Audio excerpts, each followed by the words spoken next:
What's up, everyone? Ashton from Another Year Unknown. We just released a new single called ATTIC on June 26. Hopefully you've heard it. If not, the link is in the description below. We wanted to bring you behind the song, give you a little insight of what the song's about, how it was written, you know, the whole shebang. Got a camera over here? Hi. Yeah. Hi.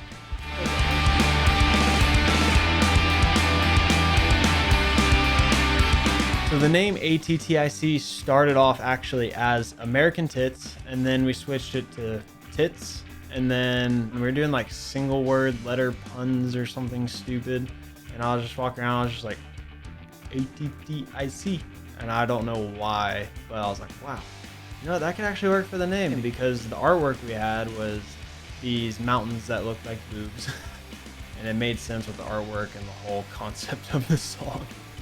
So it ended up being ATTIC.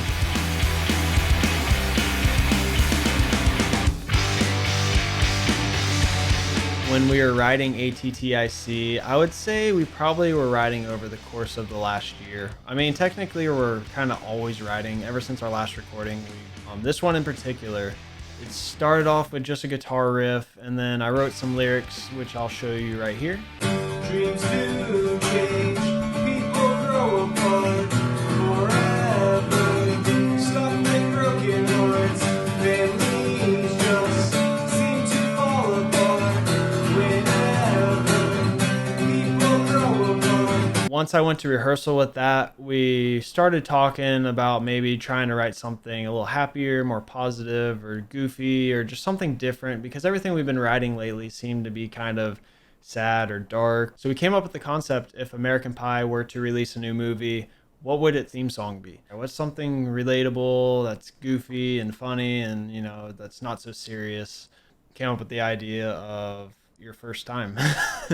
You know, it's something people relate to, it's something people cringe over, it's something they laugh at, or you know, it's like everyone has their own horror story or whatever about their first time.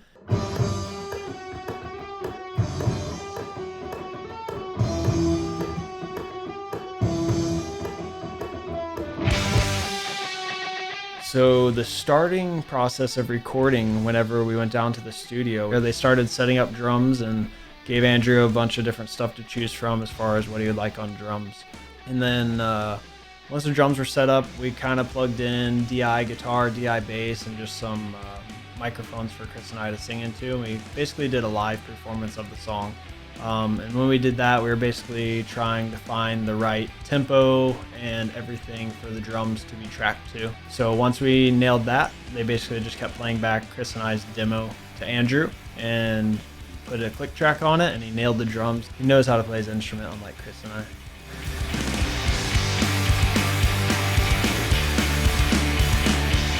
No, so after drums, go into getting bass tones, and then Chris does his bass. Started on the bass, guys. It's like 8 a.m. What? We're crazy early. No. It's 11 o'clock on the first day. How's the day been going? Shut up. And then as soon as bass is wrapped up, we start getting guitar tones, trying different guitars. Once we finish guitars, and then it goes on to vocals, which is probably my least favorite part of recording, just because you literally hear every single thing you mess up, like every time. And you're like, oh my gosh, why can't I get this one note right? Or why can't I do this one thing right? It's just like, and then you do it 1,000 times, and then you overthink it, and then you start forgetting words, and you're just like, oh gosh, is this ever gonna end?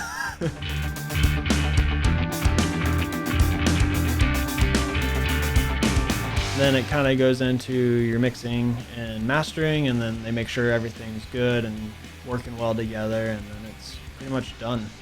After we got back from recording, though, there's some stuff we wanted to work on, and we wanted to add some more guitars and all this stuff. So we hit up our producer, Brett, and he had us actually just DI some guitars to him, and he reamped them, and it was actually really cool to see the stuff that we could do from home and just send it to a studio.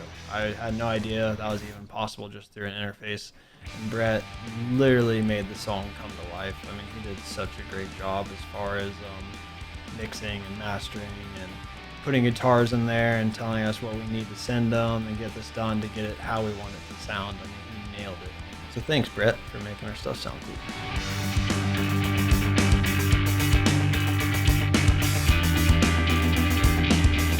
The message we're trying to send with this song is just, be yourself, have fun. Don't take everything so seriously. That was the whole point. We changed the lyrics to something goofy and funny and something you'd see in a movie, just because at the end of the day, it's art and we're musicians and we want to have fun and be goofy too. It's not so serious. The world's already bad enough for everyone being so serious about life, and it's okay to be goofy and it's okay to talk about your first time and laugh it off, and it's embarrassing and mortifying, but at the same time, you're a human. Be a human. It's just like a blink of an eye and everything's there, and you have a song and you're listening to it on your car ride and you're like, wow, this is amazing. I did this. Like, even if your songs aren't good, you're still stoked on them, At the end of the day, every musician's someone in their bedroom or in a room trying to just be themselves. If you don't enjoy your own music, you're in it for the wrong reasons. Oh God, she's done this before.